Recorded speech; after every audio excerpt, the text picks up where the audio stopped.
وما اسألکم علیہ من اجر. اب یہ جو میں کہنے والا ہوں یہ مختصر نہیں ہے. اب جو ہماری بات آئی ہے جہاں ہم پہنچ گئے ہیں یہ مختصر نہیں ہے تھوڑی سی تفصیلی. لیکن میں کہوں گا بھی تھوڑی سی تفصیل کے ساتھ اس میں ایک درد بھی ہے, اس میں ایک زخم بھی ہے, اس میں ایک شکوہ بھی ہے, اس میں ایک شکایت بھی ہے. اور جس نے بھی یہ بات کرنی ہے ایک بار اس نے لوگوں کے سامنے برا ضرور بننا ہے. تو میں کہتا ہوں کہ اللہ کی بات تو پہنچا دوں, نہ برا بنتا ہوں تو بن جاؤں. یہ حکم ایسا ہے کہ حکم ایسا نہیں ہے کہ بندہ برا بنے, لیکن تمہاری سوچ میں ایسی بات آ سکتی ہے کہ تم نے برا کہنا ہی کہنا ہے. لہذا میں کہتا ہوں کہ رب کائنات نے کہا ہے لا یخافون لومۃ لائم. کچھ لوگ ہوتے ہیں جو اللہ کی بات کہہ جاتے ہیں, وہ ڈرتے نہیں ہیں کہ لوگ ملامت کریں گے یا نہیں کریں گے. تو آج میں انشاءاللہ العزیز عمل کرنے لگا ہوں, پہلے بھی کرتا رہتا ہوں, جو بات ہوتی ہے کہہ دیتا ہوں. نبی صاحب کو 20 بار جھڑکیاں پڑ گئی ہیں سبق کے اندر, کئی لوگوں کو پڑ گئی ہیں, لیکن جو بات ہوتی ہے میں کہہ جاتا ہوں, اور آج بھی کہہ جاؤں گا. مجھے پتہ ہے کہ میری گفتگو کو سننے والے صرف آپ نہیں. کیبل کے ذریعے پتہ نہیں کہاں کہاں سنی جائے گی, انٹرنیٹ کے ذریعے کہاں کہاں سنی جائے گی مجھے معلوم نہیں, اللہ تعالیٰ جانتا ہے. ہو سکتا ہے کہیں بھی نہ سنی جائے, کوئی دعویٰ ہے ہی نہیں, ادھر ہی ٹھپ ہو جائے, یہ ویڈیو ساری خراب ہو جائے, کوئی پتہ ہی نہیں. لیکن ممکن ہے کہ دنیا میں سنی جائے, اور سننے والوں میں ممکن ہے کہ کوئی مسجد کی انتظامیہ بھی ہو سکتا ہے, سننے والوں میں کوئی مسجد کی انتظامیہ بھی ہو, اور سننے والوں میں وہ لوگ بھی ہوں جو لوگوں کو علماء کو بلواتے ہیں جلسے کروانے کے لیے, ایسے لوگ بھی ہوں. لہذا پھر ان کے لیے پیغام سن لیجیے. رب کائنات نے ارشاد فرمایا میں اسألکم علیہ من اجر, اور یہ پیغام اور یہ اعلان سب نبیوں سے کروایا. اے انبیاء آپ ان کو بتاؤ میں تمہیں جو کچھ بھی مذہب کی بات بتاتا ہوں میں تم سے کچھ نہیں مانگتا. میں اسألکم, میں سوال کرتا ہی نہیں تم سے, علیہ اس تبلیغ دین پر, من اجر تھوڑا سا بھی نہیں مانگتا, من تبعید کے لیے تھوڑا سا بھی نہیں مانگتا. زیادہ مانگنا تو بڑی دور کی بات ہے, میں تھوڑا سا بھی نہیں مانگتا. تو جان جائیے کہ انبیاء کی شان یہ ہوتی ہے تبلیغ فرماتے ہیں کچھ مانگتے نہیں. آپ تقاضا کرتے ہو کہ علماء بھی اسی روش پر رہیں, تبلیغ دین فرمائیں اور مانگیں کچھ نہ. آپ تقاضا کرتے ہو, آپ سوچتے ہو, آپ کو سوچنا چاہیے. آپ کا تقاضا برحق ہے. علماء کو اس روش پر چلنا چاہیے, کچھ نہ مانگیں, چپ کر کے اپنا کام کریں, اللہ رسول کی بات کریں. اور اللہ کے فضل سے لاکھوں علماء آج بھی ایسے ہیں جو اللہ کی محبت میں دین پاک کا کام کرتے ہیں, نہیں مانگتے, سوال نہیں کرتے. ان لاکھوں علماء کے اندر ہمارا سلسلہ مشائخ بھی ہے. میں نے یہ نہیں کہا صرف حامی لوگ ہیں, ان لاکھوں کروڑوں کے اندر ہمارا سلسلہ مشائخ بھی ہے, سلسلہ اساتذہ بھی ہے. اللہ پاک نے انہی ملنگوں کے اندر ہم غریبوں کو بٹھا دیا. ہم بھی اللہ کے فضل و کرم سے نہیں مانگتے.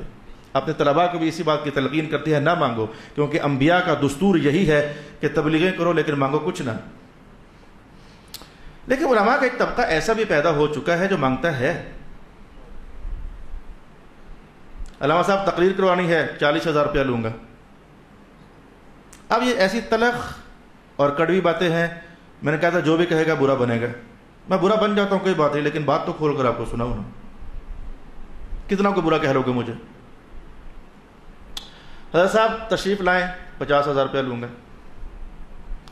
یہ غلطی کہاں ہوئی ہے؟ آپ کو اچھا نہیں لگا اس نے 50,000 مانگ لیے. 60,000 روپیہ لوں گا, یہ بھی خبر ہے میرے پاس. لاکھ روپے کی خبر بھی ہے میرے پاس. خبریں اکٹھی ہوتی رہتی ہیں میرے پاس. لاکھ روپیہ لوں گا. اور یہ بھی سات مندی خبریں ہیں جو اسٹیج پر میرے اوپر پھینکی جائیں گے وہ بکھرے ہوں گے. آپ کو اچھا نہ لگا. غلطی ہوئی کہاں سے ہے؟ آپ کو کیوں اچھا نہیں لگا؟ کہا جا سکتا ہے کہ علماء سے بھی غلطی ہوئی ہے, کہا جا سکتا ہے. لیکن آپ جانتے ہیں کہ اس غلطی کرنے پر مجبور کس نے کیا ہے؟ آپ لوگوں نے. علماء جو مانگنے پر مجبور ہوئے, اس مانگنے پر مجبور کیا کس نے ہے؟ آپ لوگوں نے کیا. امام چاہیے, امام صاحب آگے, ہاں جی امام صاحب کیا کرو گے؟ بھئی میں تو لوں گا سیدھے 30,000 روپیہ. مانگ رہا ہے, بول رہا ہے. اس بولنے پر مجبور کس نے کیا؟ آپ لوگوں نے. آپ لوگوں نے, یعنی جہاں تک آواز جا رہی ہے اور جو ایسا ہے, میرے سامنے بیٹھنے والے یہ 100 بندے نہیں, جہاں تک آواز جا رہی ہے آپ لوگوں نے مجبور کیا. انہوں نے بھی غلطی کی. چلو اس غلطی کو ہم حرام نہیں کہتے, حرام نہیں ہے. حدیث پاک میں کچھ جواز کی جہتیں آتی ہیں کہ ٹھیک ہے اگر کچھ ہو گیا تو حرام نہیں ہے کم از کم. لیکن منصب کا تقاضا, انبیاء نے تو یہ کہا تھا ہم نہیں مانگتے, کچھ علماء نے مانگ لیا, ان کا مانگنا حرام نہیں ہے، دلائل سے ثابت ہے، لیکن آپ کو اچھا نہیں لگتا، ان کا یہ تقاضا تو آپ کو اچھا نہیں لگتا، لیکن آپ کا رویہ آپ کو اچھا لگتا ہے، اس روش پر آپ نے مجبور کیا ہے۔ آپ لوگ امام رکھتے ہو سستا ترین، آپ لوگ خطیب ڈھونڈتے ہو سستا ترین، یہ میں آپ کے سامنے تجربہ بیٹھا ہوا، میرے پاس لوگ آتے ہیں علامہ صاحب خطیب دو، میں کہتا ہوں اچھا رہی یہ خطیب لے جاؤ، اپنے بارے میں کبھی ہم نہیں بولتے، کہتے ہیں بھائی یہ بچہ ہے نیا نیا اس فیلڈ میں ان ہو رہا ہے، یہ انسان ہے، یہ جبریل نہیں ہے، انسان ہے، کھاتا بھی ہے پیتا بھی، اس کے بیوی بھی ہے، اس کے بچے بھی ہیں، خیال کرو۔ آپ کہتے ہیں اچھا 10,000 روپیہ دیں گے، یہ 1915 کی کہانی ہے، یہ 2015 کی کہانی آپ کو سنا رہا ہوں۔ میں پوچھتا ہوں آپ کی کتنی تنخواہ ہے؟ 25,000، گزارا چلتا ہے بڑی مشکل سے۔ میں کہا شرم کرو، تمہارا گزارا 25 میں مشکل سے چلتا ہے، اور جس خطیب کو اپنا باپ بنا کر گھر لا رہے ہو اس کو 10 میں فارغ کرنا چاہتے ہو، شرم نہیں آتی آپ کو؟ آپ لوگوں نے مجبور کیا ہے کہ خطیب کوئی الٹی سیدھی حرکت کرے، آپ لوگوں نے مجبور کیا کہ آپ کا امام کوئی الٹی سیدھی حرکت کرے۔ خطیب بلاتے ہو پشاور سے، خطیب بلاتے ہو سندھ سے، خطیب بلاتے ہو لاہور سے، اس بیچارے کو گاڑی کا کرایہ بھی پورا نہیں دیتے ہو۔ آپ لوگوں نے مجبور کیا کہ وہ کل کو بولے تب آؤں گا جب لاکھ روپیہ دو گے۔ غلطی آپ سے بھی ہوئی ہے سونے ہو۔ اگر ان علماء سے باتیں ہوئی ہماری جو پیسے مانگتے ہیں ان سے باتیں ہوئی، بولتے کیا کریں جی علامہ صاحب، انہوں نے بڑی کڑی سنائی آپ کو، وہ ساری نہیں سناتا، ان کا ان کو کون سی حیا آتی ہے، ان کی ساری سناؤں گا تو دراصل ہی بند ہو جائے گا، ان کی ساری نہیں، ان کو کون سی حیا آتی ہے۔ بلایا ہے لاہور سے 2,000 روپیہ دے رہے ہیں، ان کو شرم نہیں آتی؟ 5,000 کا پٹرول لگ گیا ہے، 2,000 کو ہم سر میں ماریں؟ وہ ذرا میں نے کہا سر میں ماریں، انہوں نے کہا وہ کچھ اور کہتے ہیں۔ اعوذ باللہ من الشیطان الرجیم۔ واپس آئے میرے بھائی، رب کائنات نے کہا قل لا اسألکم علیہ اجرا، اگر ان کو حکم یہ ہے علماء کو کہ عزت مندانہ طریقے سے خدمت کرو، نہ مانگو، تو تمہیں کس نے منع کیا کہ تم نہ دو؟ منع کس نے کیا تمہیں؟ علامہ صاحب ہم تو دیتے ہیں، زور پر دیتے ہو نا،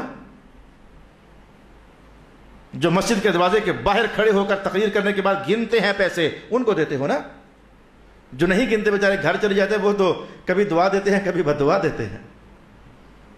یہ وہ تلخ حقائق ہیں، کہتے ہوئے مجھے شرم آتی ہے، لیکن مجھے آپ کو پتا ہے کہ میں آپ سے کتنا مانگتا ہوں گجر خان والوں، اللہ کے فضل سے اللہ نے مجھے اپنی جناب سے نوازا ہوا ہے، اللہ مجھے اپنے فضلوں سے اپنے گھر سے کھلاتا ہے، لیکن میں اس وقت چونکہ آزاد ہوں، ایک تیسرا بندہ ہو کر کہہ رہا ہوں۔ آپ لوگوں نے علماء کو، اور آپ کو بتاؤں اہل سنت لگے ہاتھوں ایک بات سن لو، آپ اپنے مسلک کے ساتھ دشمنی کر رہے ہو۔ قاضی مر صاحب آپ بھی ناراض ہوتے ہو تو ہو جانا، لیکن بات یہی ہے، مسلک کے ساتھ دشمنی کرتے ہو۔ ایک نعت خوان پڑھنے کی نعت آتا ہے، 15 منٹ میں 20,000 اس کے اوپر پھینکتے ہو۔ ایک عالم دین پورا مہینہ آپ کی خدمت کرتا ہے، 9,000 روپے اس کی جیب میں ڈالتے ہو، شرم سے ڈوب مرو سنیو۔ ایک امام پورا مہینہ آپ کو 5 نمازیں جماعت سے پڑھاتا ہے، رو کر پیٹ کر چیخ کر 10,000 اسے دیتے ہو، اور ایک نعت خوان نوجوان منڈا آج اسکولے بھی نہیں گیا، سکول سے بھاگ کر آ کر نعت پڑھ کر سنا رہا ہے، 20,000 25,000 اس کے اوپر پھینک رہے ہو۔ یہ تم نے مسلک کی دشمنی کی ہے۔ میں یہ تو نہیں کہہ رہا کہ نعت خوانوں کو نہ دو، 25 دیتے تو اسے 50 دو، 50 دیتے ہو تو لاکھ دو، ان کو جو مرضی دو، ان کا رزق ہے جو اللہ نے تقسیم میں ڈال دیا۔ لیکن تمہارے اس رویے نے نعت خوان 100 سے 1000 کر دیے، 1000 سے 10,000 کر دیے۔ لوگوں کو پتا ہے کہ 10 منٹ نعت پڑھیں گے 25,000 روپیہ مل جائے گا۔ مدارس خالی ہیں، مدارس، لوگوں کو پتا ہے کہ سیدھی نوکری بھی نہیں ملتی، 9 سال ہم پڑھیں گے سیدھی امامت بھی نہیں ملتی، 9 سال ہم پڑھیں گے، وہ ڈھنگ سے خطیب رکھنے کے لیے کوئی ہمیں تنخواہ بھی نہیں دیتا۔ وہ کہتے چھوڑو پھر، عالم بننے میں کیا رکھا ہے، خطیب بننے میں کیا رکھا ہے، امام بننے میں کیا رکھا ہے، کوئی ٹوٹی پھوٹی آواز کسی کے ساتھ مہینہ 2 مہینے لگاؤ اور نعت پڑھو اور مہینے کے اندر 1.5-2 لاکھ روپیہ کماؤ۔ آپ لوگوں نے اپنے مسلک کے ساتھ دشمنی کی ہے۔ میں نے پہلے نہیں کہا تھا کہ یہ باتیں وہ ہیں، کوئی بھی عالم کہتے ہوئے شرمندہ ہوگا، وہ کہے گا یار میں کس منہ سے کہوں، لیکن آخر کہنے کس نے ہے، کسی کو تو آخر آگے نکلنا، میں نکلتا، میں بتا دوں آپ غلط کر رہے ہو۔ علماء کو اپنا باپ سمجھو، علماء کی خدمت کرنے کو اپنا منصب سمجھو۔ تمہارا پیسہ یارویوں پر لگتا ہے، کیارویوں پر، عرسوں پر لگتا ہے، کیا تمہارے پیر کیا تم، یہ نہ کاٹنا، کیا تمہارے پیر اور کیا تم۔ پیسے عرسوں پر لگتے ہیں، وڈی ساری چادر بازار میں گھوم رہی ہو تو تمہارے پیسے اس میں ڈلتے ہیں، اس میں دین کا ٹکے کا فائدہ نہیں ہے۔ ان لوگوں کو دیکھ کر میں کہتا ہوں یہ مسلک کی بدنامی جا رہی ہے، مسلک نہیں جا رہا، یہ مسلک کی بدنامی جا رہی ہے۔ عمرے کا ٹکٹ دیتے ہو، عمرہ کروانا ثواب ہے، کسی عالم کو کرواؤ نا، کسی غریب کو کروا دو نا۔ یہ گھوم کر محفل نعت میں بندے 10 کی بجائے 20,000 آ جائیں اس مشن کو حاصل کرنے کے لیے، 10 عمرے کے ٹکٹ، ایک رات میں کام فنش۔ تمہارے مدارس چیخ رہے ہوتے ہیں، تمہارے مدارس میں پڑھنے والے بچے بھڑک رہے ہوتے ہیں، کوئی ہمیں بھی آ کر پوچھ لو۔ آج مغرب کے وقت ایک عالم کا فون آ گیا گجر خان سے، صاحب مدرسہ ہے، کہ علامہ صاحب 70,000 روپے ادھار چاہیے، بہت حالات تنگ ہیں، آج مغرب کی نماز کے بعد۔ اس حالت پر آپ لوگوں نے پہنچایا ہے انہیں، یعنی یہ میری آواز جہاں تک بھی جا رہی ہے میں سب سے کہہ رہا ہوں، اس حالت پر آپ لوگوں نے پہنچایا انہیں۔ اگر انہیں رب کائنات نے کہہ دیا نبیوں کے منصب پر رہنا، معاملہ سوال میں نہ لانا، ہمیں ہمارے مشائخ نے یہ کہہ کر بھیجا، پتر ہمیں ہمارے مشائخ نے یہ سکھایا، حضرت علامہ پیر سید ریاض حسین شاہ صاحب، پتر کوئی ضرورت بنے نا، ان منگتوں سے نہ کہنا، یہ منگتے لوگ ہیں، ان سے نہ کہنا، آسمان کی طرف انگلی نظر اٹھانا، مولا ضرورت ہے، پھر دیکھنا اللہ بھیجتا کدھر سے ہے، مولا تیرے نبی کے محراب میں بیٹھا ہوں مدد کر، اور آج تک زندگی ایسے ہی گزاری ہے۔ ان منگتوں سے نہ کہنا، ان غریبوں سے نہ کہنا۔ یہ بڑی تلخ باتیں تھیں، بہت زیادہ بھی نہیں کہیں، تھوڑی سی کہی ہیں، لیکن حقائق سے بھری ہوئی کہی ہے۔ ہاں میں بات کر رہا تھا، لوگ میرے پاس آتے خطیب دو، اچھا ٹھیک ہے جی لے جاؤ خطیب، کل کسی اور کے پاس جاتے ہیں، اس کو رکھنے سے پہلے ہی نا کل کہیں اور کے پاس جاتے ہیں، تو پھر اسے رکھتے ہیں، کیوں؟ اس نے 500 سستا دیا ہے۔ ریٹ لگاتے ہو خطیبوں کے، بدماشو سنیو، ریٹ لگاتے ہو سنیوں کے، خطیبوں کے ریٹ لگاتے ہو، سستے ریٹ پر خطیب ڈھونڈتے ہو، سستے ریٹ پر امام ڈھونڈتے ہو، اور جب ان کا گزارا نہیں نہ ہوتا وہ ٹیوشن پڑھانے تمہارے گھروں میں آتے ہیں، تمہاری بیٹیوں سے شرارتیں کرتے ہیں۔ یہ حقیقت تمہیں کون بتائے؟ تمہارے ہی بچوں سے شرارتیں کرتے ہیں، یہ حقیقت تمہیں کون بتائے؟ قاضی عمر صاحب آپ کے سفید بال ہو گئے، ایسا ہے کہ نہیں؟ بوڑھے ہو گئے آپ اس عمر میں، اس معاملے میں جو کہے گا برا بنے گا، میں بن گیا برا، لیکن اللہ کرے جس درد کے ساتھ، جس برا بننے کے احساس کے ساتھ میں نے تمام سنیوں کے جو پیغام دیے ہیں، اللہ کرے کہ ان میں احساس پیدا ہو جائے۔ اپنے علماء کو اپنا باپ سمجھو، اپنے اماموں کو اپنا باپ سمجھو، ان کو کم از کم انسان تو سمجھ لو۔ تمہاری 40 ہزار کی چائے ہو جائے مہینے کی، ہوٹل والوں کا بھی مجھے یہ 40 ہزار کی چائے، مجھے اس لیے لطیفہ یاد آ گیا، استاد صاحب میرے استاد گرامی حضرت علامہ پیر سید ریاض حسین شاہ صاحب ٹینچ باٹا جب 22 نمبر خطیب ہوتے تھے جوانی کے زمانے میں، یہ مجھے ہفتہ پہلے لطیفہ چلا پتا، تو ذرا سید کا خون ویسے ہی بڑا سچا سا ہوتا ہے، اور جب کوئی کھری کھری بات سنانی نا تو وہ حالات ایسے ہو جانے کہ وہ انتظامیہ نے مشورہ کیا کہ ان کی تنخواہ بند کر دو، بڑا کوڑا سید ہے، تنخواہ بند کر دو۔ شاید فرمانے کہ میری تنخواہ ہوتی تھی اس دور میں 500 روپے، تو میں نے کمیٹی والوں کو بلائے تھے، بیٹھو بھائی، وہ سامنے ہوٹل ہے، اسے جا کر پوچھو ریاض شاہ کے مہمانوں کا بل مہینہ کتنا ہے؟ اچھا یہ کہا 2000 روپیہ، کہا سمجھ آئیے میں تمہارے 500 پر تو چل ہی نہیں رہا، 2000 تو میں چائے کا بل دے دیتا ہوں، تو تم سمجھتے ہو کہ 500 بند کر کے تو اس کا سچ دبا لیں گے، اس کا حق دبا لیں گے، نہیں دیتے تو نہ دو، ہم آستانے رسول کے ملنگ ہیں، اور رسول کا خدا ہمیں پالنا کل بھی جانتا تھا اور آج بھی جانتا ہے۔ یہ میں نے لطیفہ سنایا، اس کی تنخواہ بن کے بڑا کوڑا مولوی ہے، لا حول ولا قوت الا باللہ العلی العظیم۔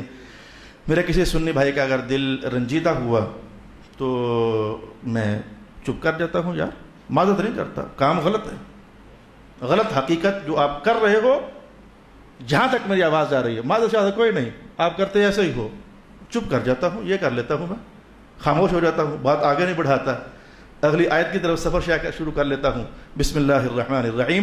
تو میں نے کہا کہ اپنے پیسوں کا رخ عرصوں سے کھینچو، کچھ بھی نہیں ہے عرصوں سے، مذہب کی، اللہ اکبر، اپنے جہاں جہاں رہتے ہو، جہاں تک میری آواز جاتی ہے، اپنے مدارس مضبوط کرو، اپنے علماء مضبوط کرو۔ چلو میں کہتا ہوں دو نعت خوانوں کو 2 کروڑ روپیہ ان کو دو، میں ان کو دینے سے روکتا نہیں، لیکن جس چیز میں مذہب کی تقویت ہے وہ نعت نہیں ہے۔ نعت تو ایک ذوق ہے، ایمان تازہ ہوتا ہے، شوق بیدار ہوتا ہے، بندہ خوش ہوتا ہے، اتنی سی بات یہ ہے نا۔